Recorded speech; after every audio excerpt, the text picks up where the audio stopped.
शान्ताकारं भुजगशयनं पद्मनाभं सुरेशं विश्वधारं गगनसदृशं मेघवर्णं शुभांगं लक्ष्मीकान्तं कमलनयनं योगिभिर्ध्यानगम्यं वन्दे विष्णुं भवभयहरं सर्वलोकैकनाथं। राधे राधे मेरे प्यारे भाइयों बहनों माताओं व बंधुओं, संस्कार की बातें चैनल में आपका स्वागत है। बंधुओं, आज मैं आपके लिए लेकर आई हूँ आमलकी एकादशी व्रत कथा, आमलकी एकादशी व्रत की पूर्ण पूजा विधि और आमलकी एकादशी का महत्व। बंधुओं, यदि आपने हमारे चैनल को अब तक सब्सक्राइब नहीं किया तो जरूर करें और बेल आइकन दबाना ना भूलें ताकि आपको हमारी आने वाली सभी वीडियोस की जानकारी सबसे पहले हो सके। बंधुओं, वीडियो को पूरी सुनने के बाद कमेंट बॉक्स में जय विष्णु भगवान जरूर लिखें। बोलो विष्णु भगवान की जय हो। बंधुओं, एकादशी का व्रत भगवान विष्णु की विशेष कृपा पाने के लिए किया जाता है।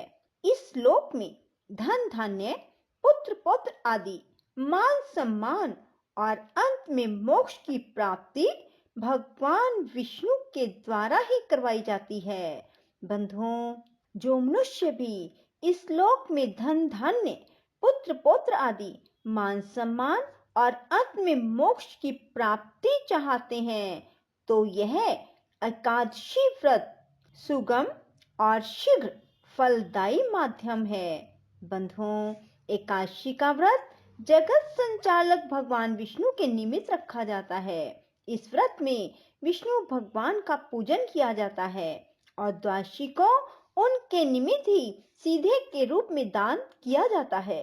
इस व्रत के करने वाले से भगवान विष्णु अपनी पत्नी महालक्ष्मी जी सहित परम प्रसन्न तो रहते ही हैं और व्रत रखने वाले को अपनी प्रिय संतानों में से एक मान लेते हैं। जिस पर जगत नियंता भगवान और धन धान्य की अधिष्ठात्री देवी महालक्ष्मी जी प्रसन्न हो, उसके लिए कुछ भी दुष्प्राप्य नहीं रह जाता।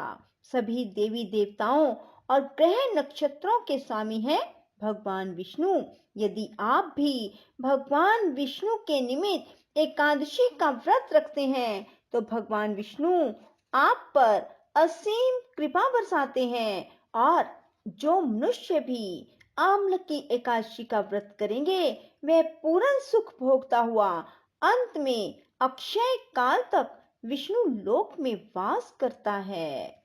बंधुओं, होलिका दहन के 4 दिन पूर्व फागुन के शुक्ल पक्ष की इस एकादशी का नाम आमलकी एकादशी है। इस दिन आंवले के वृक्ष में भगवान विष्णु का वास रहता है, इसलिए आंवले के वृक्ष के नीचे बैठकर भगवान की पूजा करने, आंवला खाने और आंवला दान करने का विशेष महत्व है। ब्रह्म ऋषि वशिष्ठ जी और राजा मांधाता के मध्य संवाद रूप में इस एकादशी की कथा बताई गई है। एकादशी के दिन सुबह जल्दी उठें, स्नान आदि से निवृत्त होकर भगवान विष्णु की षोडश उपचार पूजा करें। भगवान को आंवला, तुलसी दल और फूल अर्पित करें और फिर भगवान की आरती उतारें।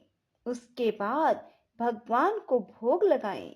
बंधुओं, पूरा दिन भगवान विष्णु के नामों का स्मरण करते रहें। भगवान विष्णु की कथाएं सुने, श्रीमद् भागवत गीता सुने और रात्रि जागरण करें।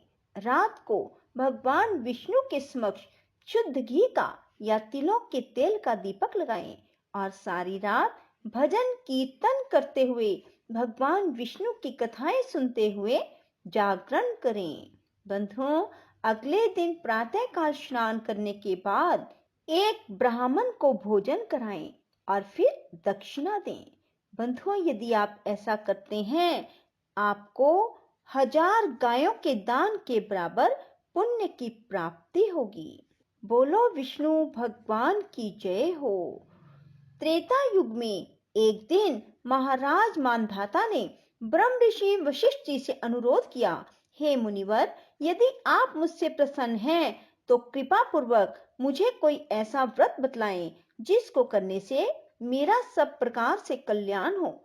महर्षि वशिष्ठ ने उत्तर दिया, हे राजन, यों तो सभी व्रत उत्तम हैं, परंतु इनमें सर्वोत्तम है आम्लकी एकादशी व्रत।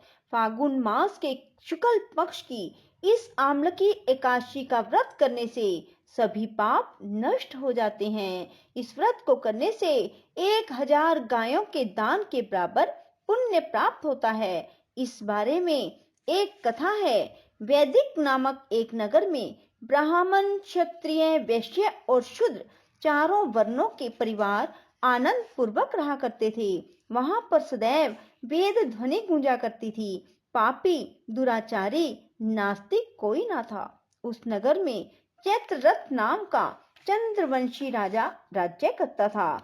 सभी नगरवासी भगवान विष्णु के परम भगत थे। सभी नियम पूर्वक एकादशियों का व्रत किया करते थे। प्रत्येक वर्ष के समान फागुन मास के शुक्ल पक्ष की आम्लकी एकादशी आई।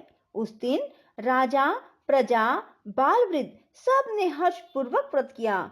राजा अपनी प्रजा के साथ मंदिर में जाकर कुंभ स्थापित करके धूप, दीप, नैवेद्य, पंचरत्न आदि से आंवले का पूजन करके इस प्रकार स्तुति करने लगा, हे धात्री, आप ब्रह्मा जी द्वारा उत्पन्न हुए हो और समस्त पापों का नाश करने वाले हो, अतः आपको नमस्कार है। अब आप मेरा अर्घ स्वीकार करें।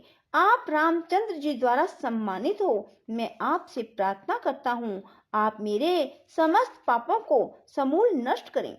मंदिर में सब ने रात्रि को जागरण किया। रात के समय वहां एक बहेलिया आया जो अत्यंत पापी और दुराचारी था। वह अपने कुटुंब का पालन जीव हिंसा करके किया करता था। उस दिन उसे कोई शिकार न मिला, अतः निराहार रहना पड़ा। भूख और प्यास से अत्यंत व्याकुल वह बहेलिया मंदिर के एक कोने में बैठ गया और विष्णु भगवान तथा एकादशी महात्म की कथा सुनने लगा। इस प्रकार अन्य मनुष्यों की भांति उसने भी सारी रात जाग कर बिता दी।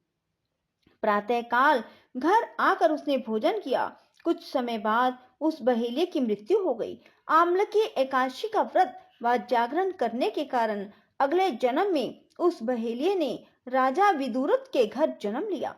उसका नाम वसुरथ रखा गया। युवा होने पर वह चतुरंगिनी सेना और धन धान्य से युक्त होकर 10,000 ग्रामों का पालन करने लगा। वह तेज में सूर्य के समान, कांति में चंद्रमा के समान, वीरता में भगवान विष्णु के समान और क्षमा में पृथ्वी के समान था। वह अत्यंत धार्मिक, सत्यवादी, कर्मवीर एवं विष्णु भक्त राजा बना।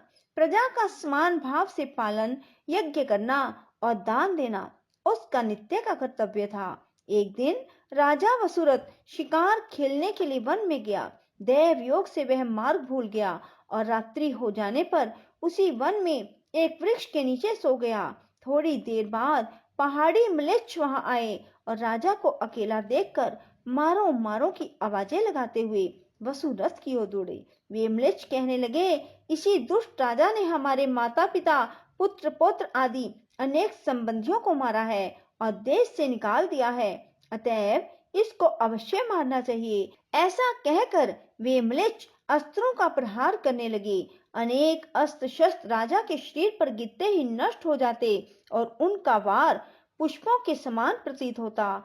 अब उन म्लेच्छों के अस्त्र शस्त्र उल्टा उन्हीं पर प्रहार करने लगे, जिससे वे घायल होने लगे। इसी समय राजा को भी मूर्छा आ गई। उस समय राजा के शरीर से एक दिव्य स्त्री उत्पन्न हुई। वह स्त्री अत्यंत सुंदर वस्त्र और आभूषणों से अलंकृत थी, मगर उसकी भ्रुकुटी टेढ़ी थी और आंखों से लाल लाल अग्नि निकल रही थी। वह स्त्री म्लेच्छों को मारने दौड़ी और थोड़ी ही देर में उसने सारे म्लेच्छों को काल के गाल में पहुंचा दिया। जब राजा सोकर उठा तो इन म्लेच्छों को मरा हुआ देखकर सोचने लगा, इन शत्रुओं को किसने मारा है। वह ऐसा विचार कर ही रहा था कि तभी आकाशवाणी हुई, हे राजा, इस संसार में विष्णु भगत के अतिरिक्त कौन तेरी सहायता कर सकता है। इस आकाशवाणी को सुनकर राजा अपने नगर को चला आया और सुख पूर्वक राज्य करने लगा। महर्षि वशिष्ठ जी आगे बोले, हे राजन, यह आम्लकी एकादशी के व्रत का प्रभाव था। जो मनुष्य इस आम्लकी एकादशी का व्रत करते हैं वे सभी कार्यों में सफल होकर अंत में विष्णु लोक को जाते हैं। बोलो विष्णु भगवान की जय हो। राधे राधे। जय श्री कृष्णा। बंधुओं, यदि आपको हमारी वीडियो पसंद आए तो इसे लाइक करें और शेयर भी जरूर करें। धन्यवाद।